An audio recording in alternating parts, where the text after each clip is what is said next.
Brandon said, this is my favorite day. I love technology. I've always been a technophile, but this is really when we get to show off Starkey's real differentiating factor from the rest of the industry. This is where our heart and soul come through.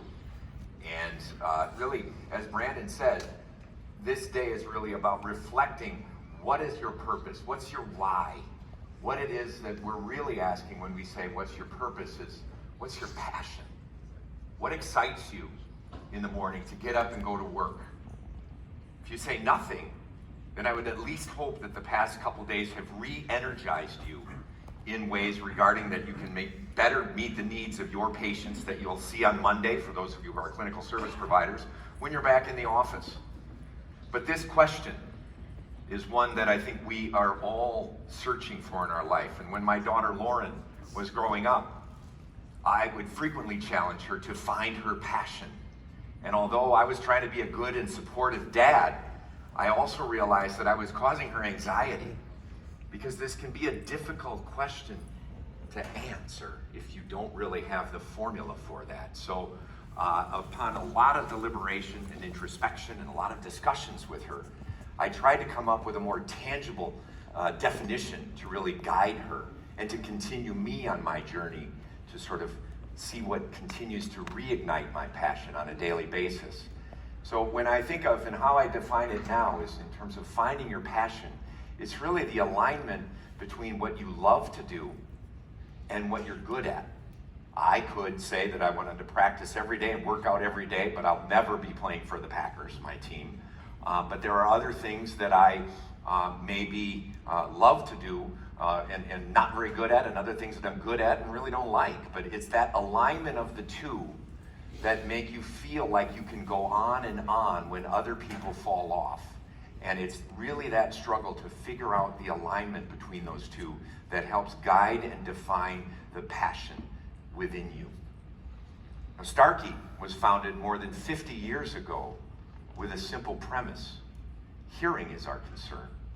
It's our why, and it began when Bill Austin brought that to the vision and started the company. And it's embedded in our DNA. It's our passion and our singular focus, our singular concern, and it's guided by our founder and carried with everyone as part of the Starkey team that Brandon introduced a little earlier. We don't make hearing aids any more than the clinicians in the room simply fit them. Our sole focus is to connect people together through hearing. Steve Jobs once famously said that you can't connect the dots moving forward. You can only connect them by moving and looking backwards. One of those many such moments in Starkey's history occurred in 1983 when Mr. Austin fit then President Reagan with hearing instruments. Noteworthy for our company and the industry was that he fitted President Reagan with custom devices in both ears during the time when the vast majority of products were BTE devices fitted monoraully. And although we focus a lot of attention on that custom part, the binaural revolution really triggered tremendous growth, awareness for the importance of hearing in both ears, and for the importance of hearing as a sense that connects people to others. We didn't stop there though, and hopefully the last couple days have shown you that we continue to be on this mission to connect people together through better hearing. When Livio AI was launched, we made the bold decision to reinvent the hearing aid and redefine the industry by leading with our hearts, providing a gateway to health and wellness, and enabling people to reach their fullest potential. By understanding our why, we have trusted that the dots will connect in the future to achieve Mr. Austin's vision so the world may hear. And the world took notice and is taking notice, as you've heard from the past year when we launched Livio AI, and over the past couple days as we focus on the new technologies that we're launching now. So that's Starkey's story. What about yours? There's a lot of history and herstory in this room, and Brandon asked me today, as now 37 years He gave me a little bit of vanity over 30 years, 37 years I've been an audiologist this year, and talk a little bit about my experience in this industry. One of the things that struck me with the many presenters who graced the stage over the last couple days is, like many of them, I was first in my family to go to college as well. Neither my mother or father had the opportunity to go to college. My dad had an 8th grade education, and when he returned from the Korean War, he got a job at American Can, a paper mill in Green Bay, Wisconsin. And he worked diligently to ensure that my sister and I could go to college, have an education, and lead a better life than he and my mother did. He worked very hard for our family, and this picture shows at my high school graduation, then I received a scholarship. This is somewhat for the millennials in the room. I received a scholarship of $1,000 a year for undergraduate, which enabled me to go, and that covered all my tuition. Sorry about that.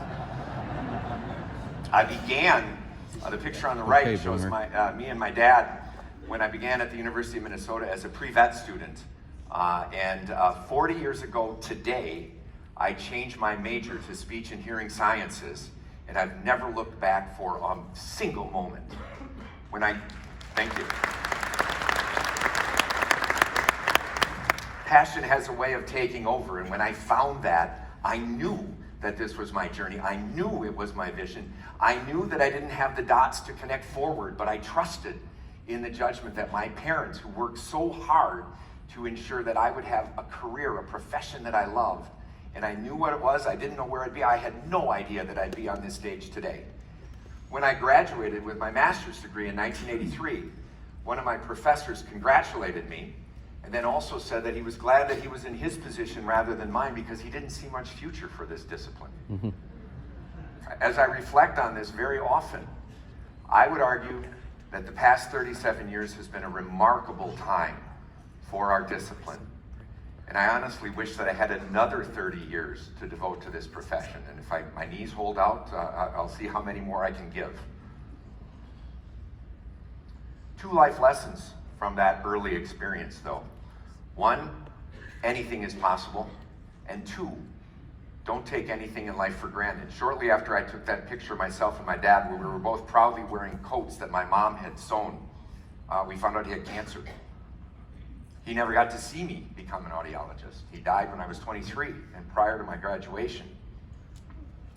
The way that Bill Austin has built this company and brought me in as part of this family, and the way that now Brandon leads it with the entire Starkey team, Tanny, the entire group, has always resonated with me. We didn't get to where we are today by playing it safe or by following the latest trends. For over 50 years, we've been marching to the beat of our own drum with the music and voice supplied by the professional and the patient respectively. We've talked to you in the past, if you've been at our trainings, about not clinging to the past if you want to change your future. In keeping with that mantra, I've decided to do something that I've never done before, set my thoughts to music. Now, yesterday you were introduced to William, and in addition to being the raging rooster and one heck of a race car driver, he's also, like me, a drummer. So I don't know whether you've seen the movie Whiplash, but in one scene in that movie where it's a kid who grows up wanting to become a professional musician, a drummer, and he's passionate to do that, but one of his professors at the time says, "Are you a rusher or are you a dragger?" I'm going to set my stuff to music here now, and I'll see whether I'm a rusher or a dragger. I'm a little excited right now, but we'll see how it goes. So, without further ado, and I promise this will be one time and one time only.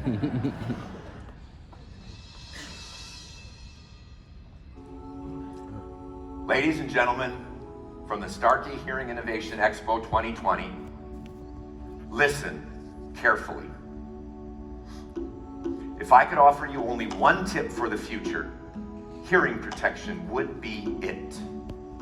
The long-term benefits of using earplugs have been proven by scientists to prevent hearing loss, whereas the rest of my advice has no basis more reliable than my own meandering experience.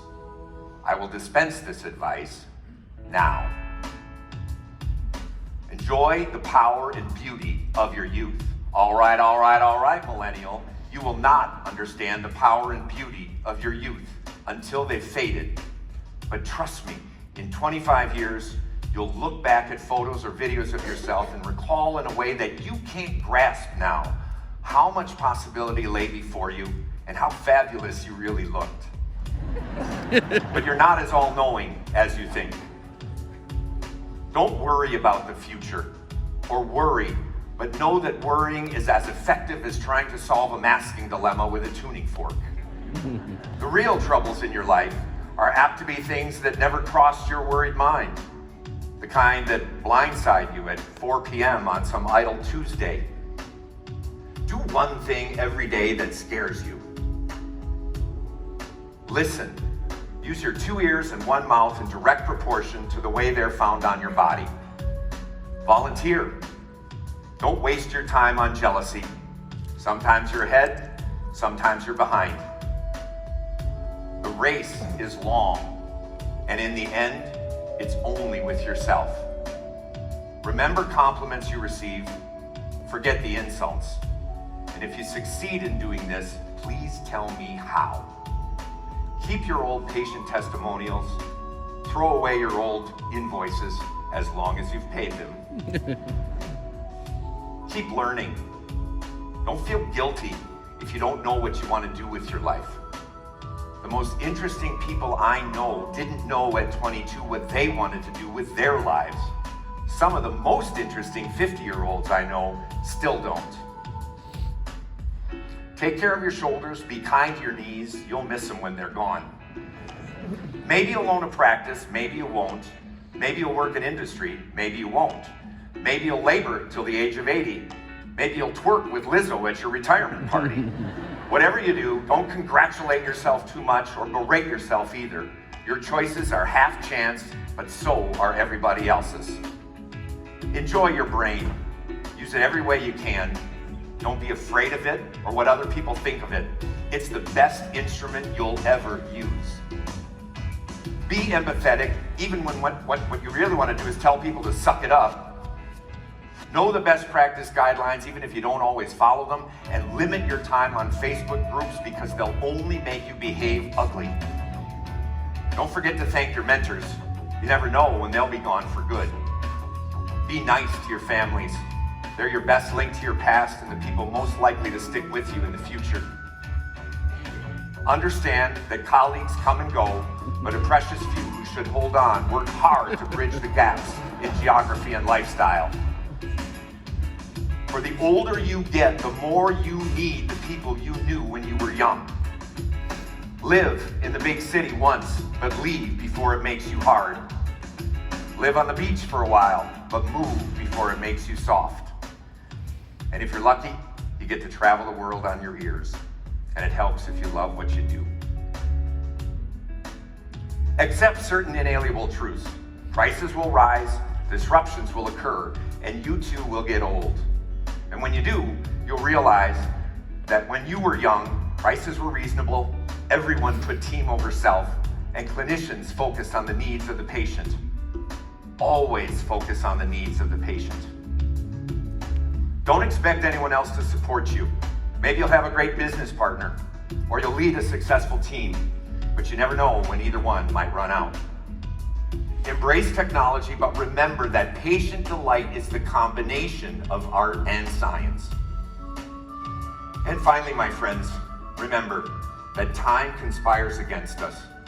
When you're fortunate enough to find yourself in a position where you've aligned what you're good at with what you love to do, slow down for just a moment and appreciate the magic that's happening and enjoy the journey. And trust me on the earplugs. Thank you.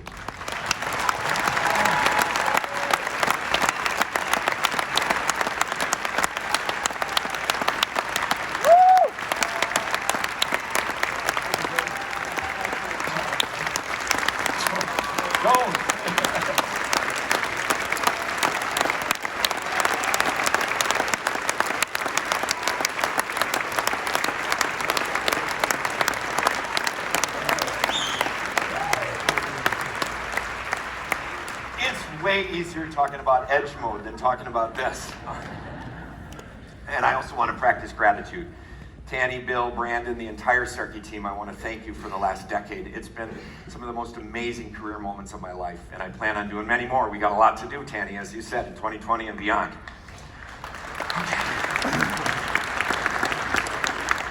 So, my 2020 resolution is to do something every day that scares me. Check.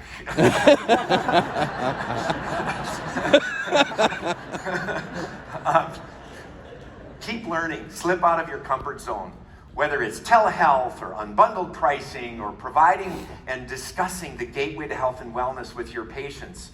Keep learning so that you can operate at the top of your scope of practice. And with a relentless pursuit on that focus of the patient, that is really the only interest that needs to be considered. If you do that, you may lose a battle here or there, but you'll never lose the war by focusing relentlessly on what will benefit your patients. And then the last is, aligning that impact, maximizing your impact by aligning what you're good at with what you love to do will enable you to be a lifelong learner and never lose the passion, even when you're as old as I am. And I get up every morning excited, delighted to go to work. I also enjoy reading, and in preparing for this presentation, I read Dr. Tim Shriver's book, Fully Alive, which provides readers guidance with how to discover their own purpose. I was surprised to find out that he's almost exactly 1 month older than me, born in 1959, although he's held up much better over time than I have. Think anyone's ever told him that he looks a little bit like a Kennedy? His mother, Eunice Kennedy Shriver, was one of 9 children born to Joseph and Rose Kennedy.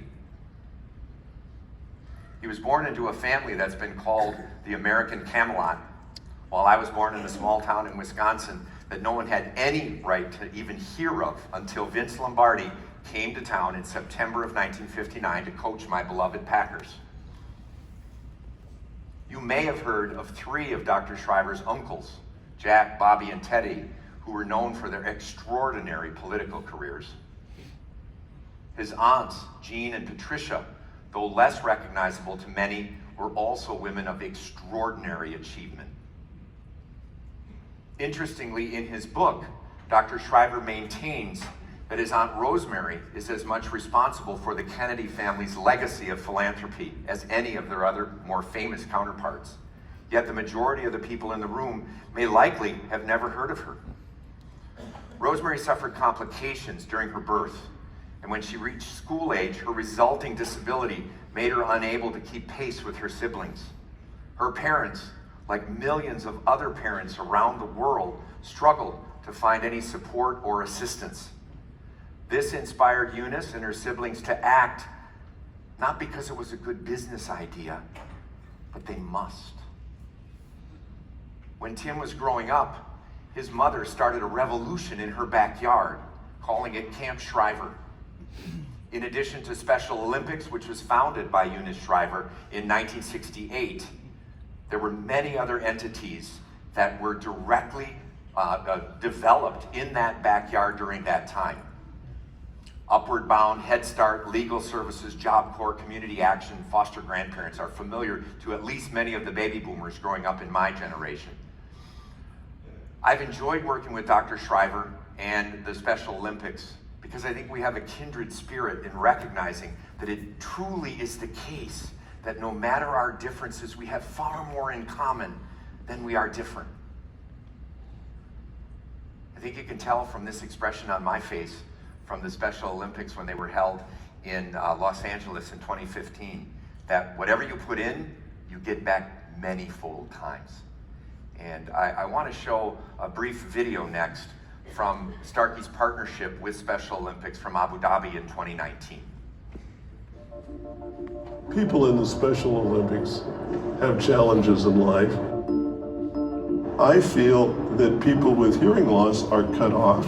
Those are only challenges to overcome. The Healthy Athlete venue is officially open. We're so proud to be part of the Special Olympics here with Tim Shriver. We believe in inclusion. I think our visions are aligned. Special Olympics has long believed that the best athlete is a healthy athlete. You can't compete at your best if your health isn't at its best. Here we are saying not only are they important, they deserve the best. The Healthy Athletes program is an amazing part that the Special Olympics organization does to ensure that these athletes that are coming from many countries around the world have the different health care that they need. You give them that little bit of edge with the hearing aids and they can compete better, so I love being able to fit them before they compete. That's good. Good, he likes that. I'm so surprised because he's going to maybe hear something the first time in his life since 31 years. I don't know if it's going to be emotional for him or what he's going to do. It's going to be surprising. Do you like it? Alhamdulillah.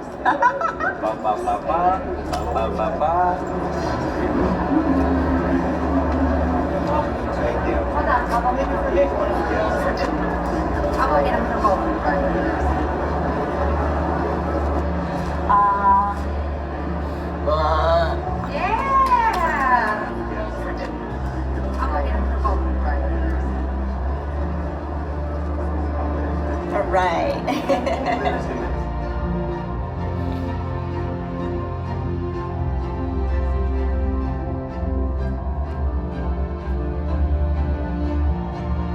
Hearing is so important to these athletes, hearing with their teams and being aware of their surroundings. So we've been able to effectively reach 50 countries in one spot, which is phenomenal. When we fit an athlete here at the Special Olympics World Games in Abu Dhabi, then we can go to their countries and keep that hearing aid working in their ear.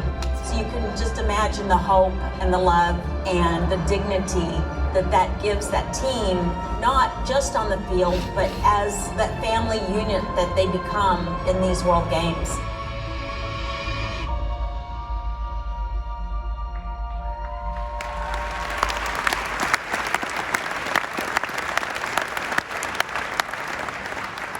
St. Catherine of Siena said, if you are who you were meant to be, you will set the world ablaze. I can think of no one better to introduce, and it's my distinct honor and pleasure to introduce Dr. Timothy Shriver, who will talk to us today about how to focus on what matters and how to be fully alive. Dr. Shriver?